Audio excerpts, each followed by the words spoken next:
Hey guys, I'm Casey.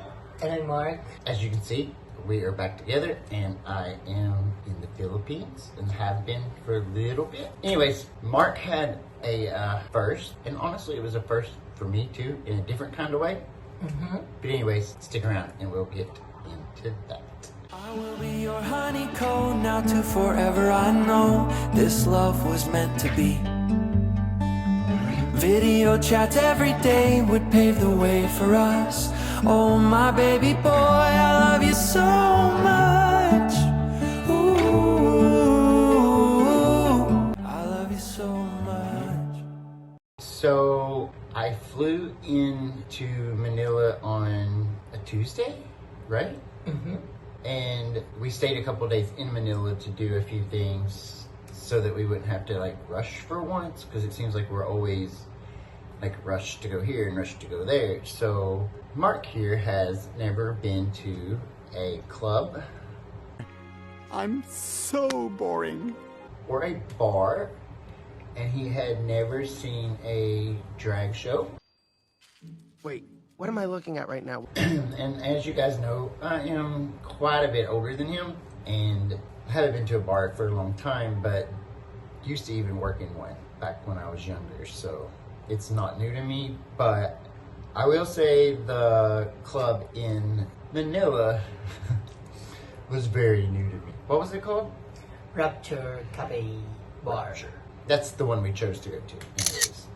Because some of them have like cover charges and different things, and we went on a Wednesday, so we wanted to make sure that we did catch a drag show.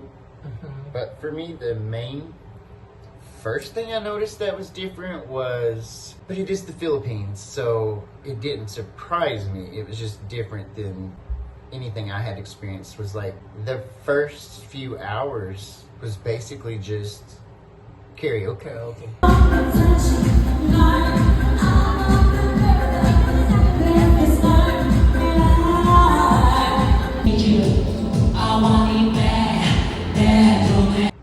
But the queens are amazing at karaoke and at hyping the crowd and interacting with the crowd. I think we're as a foreigner, we kind of got picked out quite a bit during the night. Like, what song do you want to hear? What's your story? Are you married? Yeah. That kind of thing. And for the most part, I mean, 99.9% was all, I mean, I guess it was all positive, really. Like, one little guy even got on stage and almost got emotional by like saying stuff like, me and Mark are living the dream of a lot of Filipinos, I guess, especially in the gay community, about meeting a foreigner and, you know, moving and things like that. But anyways, finally about 1 a.m. Yeah. they performed and were amazing. I'm sure Mark will put clips in later of that.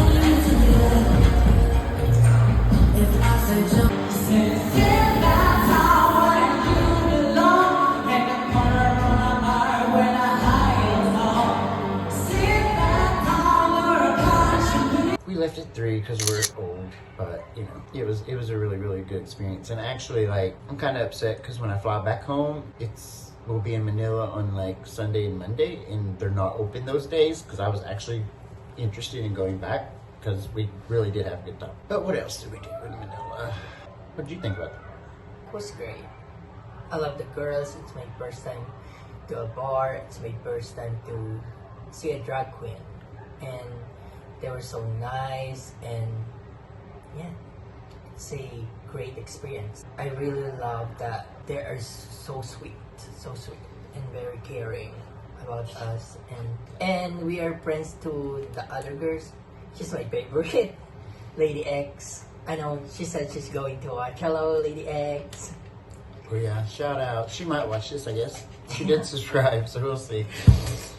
But yeah, it was like really amazing. Very different than an American type drag show, but actually more entertaining probably because they are the MCs, they are the comedians, they are the crowd hypers. I mean, and it's nonstop. Like back home, it's like you listen to music or the DJ, and then it stops for the show, and then it starts back with just the DJ, and then it stops for another show later on. But like this was like nonstop. The Queens carried the entire night. They work hard here in the Philippines for sure.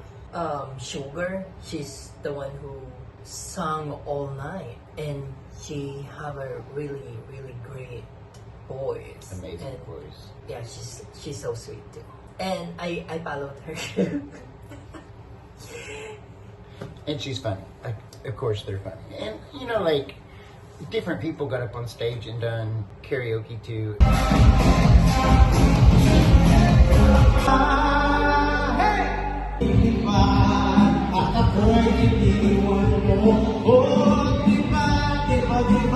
Okay, so that was Wednesday night. So the day after we went to the club, we went to see Chinatown because I had seen it on some other YouTubers' channels, and I was like, oh wow, that looks awesome. And then, you know, Mark puts it in for like the grab or whatever, and I'm thinking, did they let us out at the wrong place? Because it was honestly, he let us out at like a mall. It was like Chinese mall basically. Yeah. But I mean, we walked around the streets and stuff, and like, you know, they have the fortune tree, and you know, there's Buddhas in the mall. But as far as like the street itself, to me, it just looked like the Philippines with a few red things floating here and there. But like, it did not look like any Chinatown I had ever seen. Or even, like, they just talk like you walk across the bridge and boom, it's Chinatown. And it was like, it's honestly, I was disappointed. I don't know about you, but I was very disappointed. We saw the bridge. I mean, it's fine, but I mean, other than a few lampposts with dragons on them and Chinese food and shops, as far as like the street part of it looking like Chinatown, no, it looked like the Philippines with Chinese food. To me. Sorry guys, nobody get angry. But so we ended up going to the National Museum, sure, something like that. I don't know. We went to a museum. He'll put the name in. And I'd never been to a museum where they made me take my hat off, so that's the only thing I didn't like. But everything else was amazing. It's what, 3 stories? Yeah, kind of. I don't remember.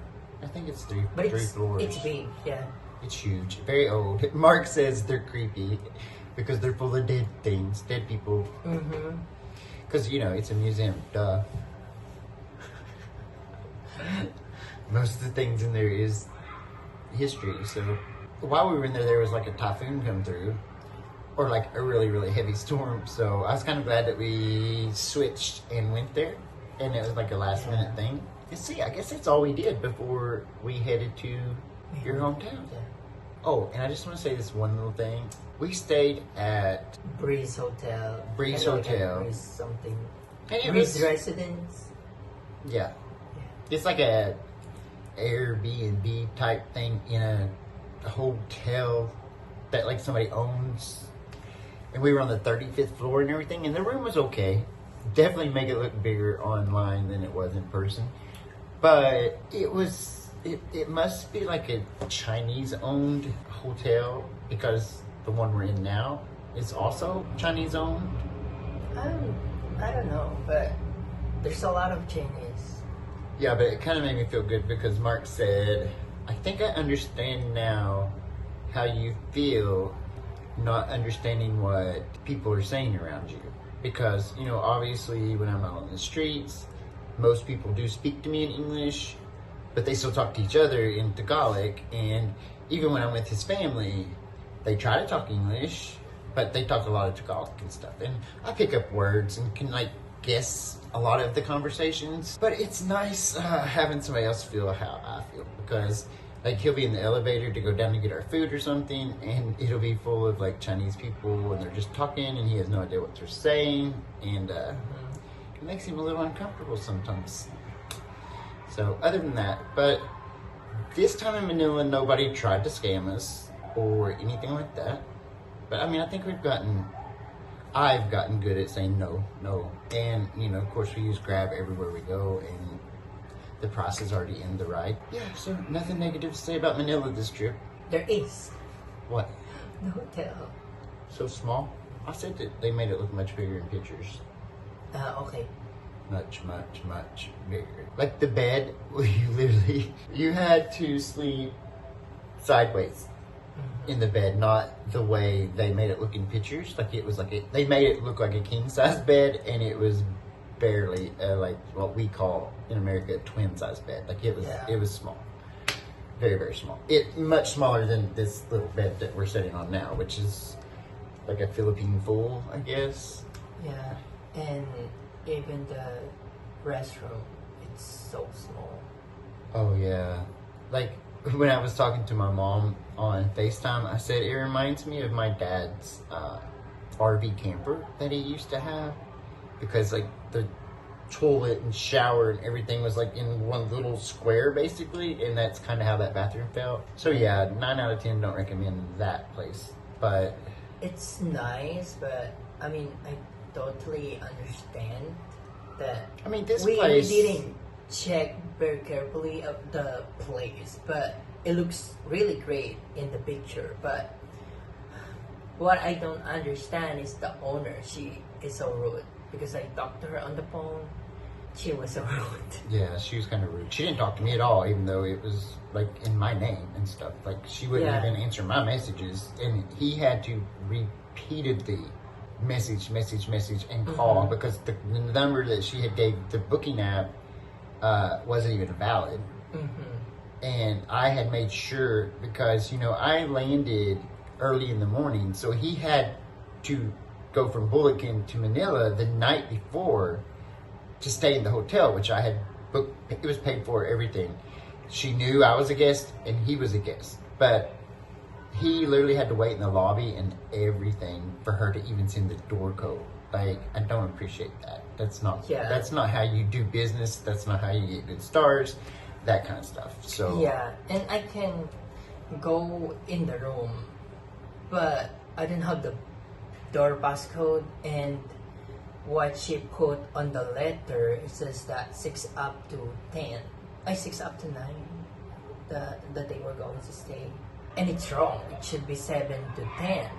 But she didn't change it. So the receptionist is asking me why it's like that. It's wrong. So basically I have to call her, and their number is not I valid. can't contact them not until I saw the booking app. Right. And of course, like by the time he's traveled to Manila and trying to check into this hotel, I'm on a plane across the ocean for 15 hours. So I don't have, I didn't even know he was stuck until I landed, basically. And I seen a message saying something about him being in the lobby, and I'm like, Yeah, and I was thinking to just rent another hotel, because I've been stuck there for so long, and yeah, like I don't want to say like the whole Breeze hotel is bad. It's just we had a bad experience with our Airbnb person that owned that particular room and rented it out to people. Like, and this room here honestly was the same price, and it's got a bedroom, living room, kitchen, and bathroom, balcony that you open the door on your balcony and step into your private pool. So should have done more research before I booked, but now we know. And this lady, like, she answers automatically. She's so sweet. I will definitely try. I don't know if we even know how to put things in links yet, but definitely link her booking. So if you ever fly to Manila or just in Manila and want to rent a really nice room with a nice pool, and you're like a 4 or 5 minute drive to the Mall of Asia. Yeah. So it would be like probably a 15-minute walk, if that, to the biggest mall in Asia. So, and we went there today too. but we'll talk about that in a different video because that was also some first for some of us. Anyways, I think that's it for this video, guys. Don't want to run them on too long. I want to apologize because I haven't made a video in like 2 months because, to be honest, I've been here in the Philippines for over 3 weeks, and the month leading up to coming to the Philippines, there's just so much to do at home between my working and, you know, getting things ready and making sure things are ready at home. So while I'm gone, because, you know, I have dogs and cats and chickens and different things, and yeah, so I had to make sure that everything was ready at home. So I just really honestly didn't have the time to make any videos, but I'll try to do better in the future, promise. But that's it for now. So if you liked the video, hit the thumbs up, subscribe, and ring the notification bell. Bye that's bye. it. Bye, guys.